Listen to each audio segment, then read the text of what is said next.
आखिरी रात। ये साल की आखिरी रात थी, 31 दिसंबर।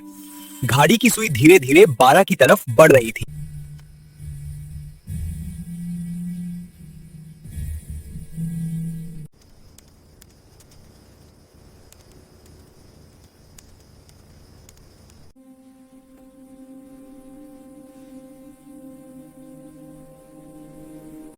पूरा शहर जश्न मना रहा था, लेकिन इसी शहर के एक कमरे में आदित्य बिल्कुल चुप था।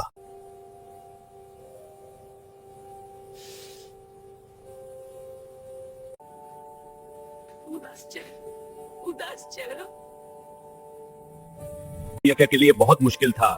नौकरी चली गई, दोस्त दूर हो गए और सपने अधूरे रह गए।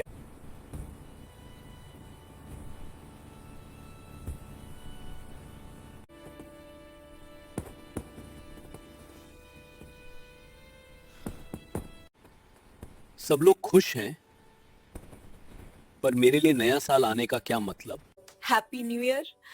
नया साल मुबारक हो। इस साल सब ठीक हो जाएगा।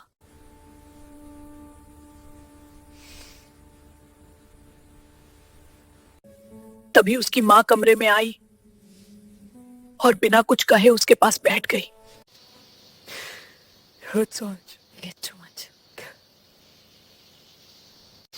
बेटा, पता है नया साल सबसे पहले क्या मांगता है? क्या ना माँ?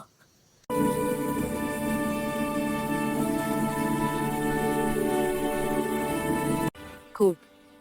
पुराने साल को माफ करना, जो सपने पूरे नहीं हुए, जो गलतियां हो गई, जो लोग छोड़कर चले गए, सबको दिल से माफ कर दो। Happy new year my love. Happy new year. उस पल आदित्य ने समझा, नया साल बाहर से नहीं अंदर से शुरू होता है।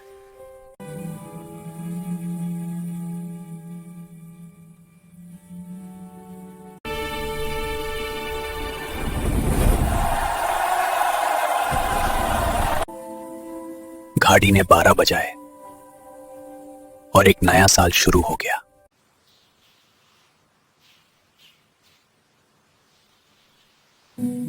इस साल मैं खुद से नहीं भागूंगा, हार के बाद भी खड़ा रहूंगा और खुद पर भरोसा रखूंगा। नए साल की पहली सुबह आदित्य जल्दी उठ गया।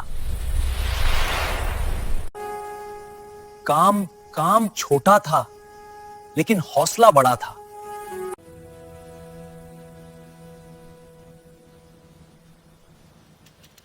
धीरे धीरे हालात बदलने लगे। जो कल टूट चुका था, आज खुद को बना रहा था। नया साल जादू नहीं करता, नया साल मौका देता है, और जिंदगी वही बदल सकता है जो खुद को बदलने की हिम्मत रखता है।